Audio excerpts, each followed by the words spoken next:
Alf, are some people choosing sports cards, trading cards over their own family?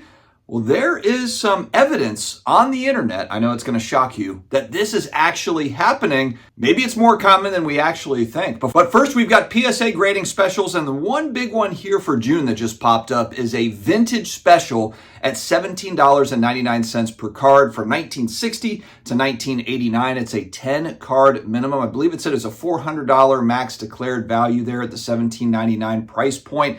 If you're new to PSA, don't forget to use my code SCD25 at the shipping and billing screen and take $25 off of that order. Hey, the hobby is not getting any cheaper. 25 bucks is 25 bucks. Take advantage, my friends. Also, kind of tying in with our story here today, if you have a collection you're looking to sell and you're not sure where to go with it, JustCollect.com has an easy appraisals form on their website for vintage or modern cards. Leighton Sheldon can take care of you over there. Leighton also has the Just Collect YouTube channel where he's interviewing hobby folks, industry people, and giving a lot of great insights on trading cards. So make sure to check out Just Collect. I gotta admit, I'm somewhat new to sports card Reddit, but it's a place that I am going to spend more time on. There's a lot of interesting stories, getting a lot of really good feedback from collectors, positive and negative. Today we're going to mix it up. We talk about a lot of positive hobby stories, but we're going to kind of shed some light on the real world that's out there. And there was a post here.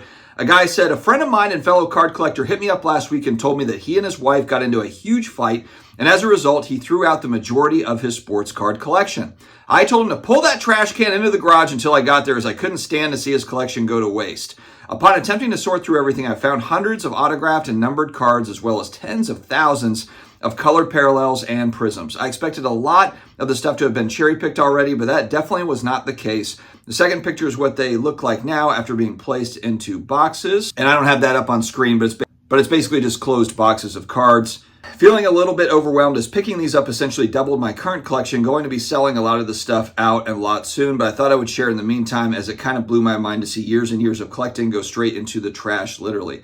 I didn't see this part, but I hope he gives a cut to his friend. I mean, I understand his friend technically threw these in the trash, but if you just got a bunch of free cards and you're able to sell them off, if there actually is a lot of good stuff in there and you're able to sell them, I hope you cut your friend in on that a little bit, since they are technically his cards. Sure, I guess you did the work to go into the trash can to get them, but I mean, come on. The comment section on this stuff is wild, but Puff Cartoon down there talking about opening wax and getting into breaks, there went a whole line of comments about breaking and all that stuff. We've talked about that. We will continue to talk about it, but this is just kind of opening wax and getting into breaks, kind of throw those all into a bucket here.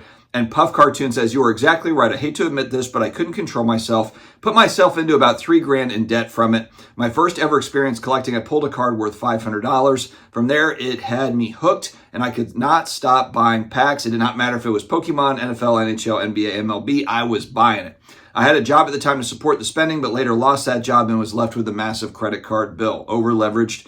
Long story short, I'm still paying off that debt 8 months later, and I won't fully have paid it off until probably August or September. I will still occasionally grab a pack here or there that interests me, but I immediately learned from my mistakes and limited myself. Please use me as an example and don't be an idiot, is what he says here. And there's so many stories like this. I think it's really interesting, just the psychological element that goes into this. I've had my issues here. I've talked about it on the channel. I've struggled in the past with having somewhat of a card shopping addiction, you could call it. I still struggle to that to this day, man. There's so many things that I want to buy, that I want to add to my collection.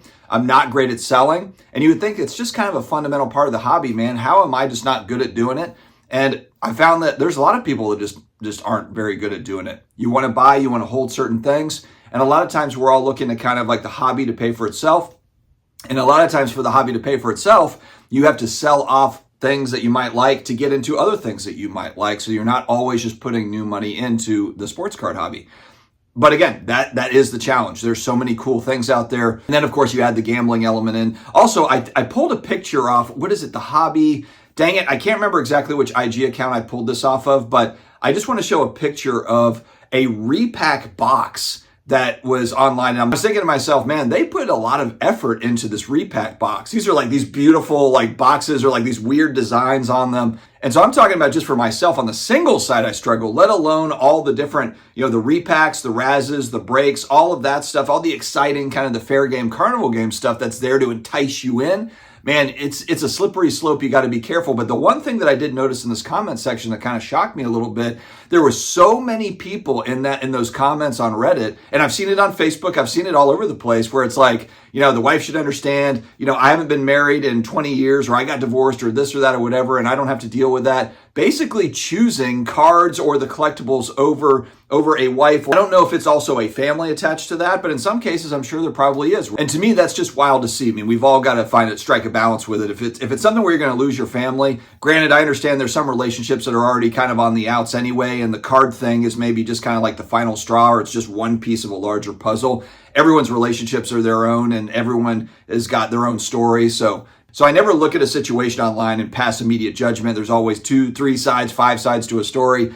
But what I'm seeing more of, I guess, is just people, and mainly guys, I would say, just because 97% of my channel audience is men, 3% beautiful ladies out there. Thanks for watching. But most of it is men. And there's just a lot of men there that are like, yeah, I don't have one guy said, I haven't had a girlfriend in 20 years. I mean, there's a lot of people that just they don't have, like, they've got this is they're married to the game, married to the cards, married to the collectibles.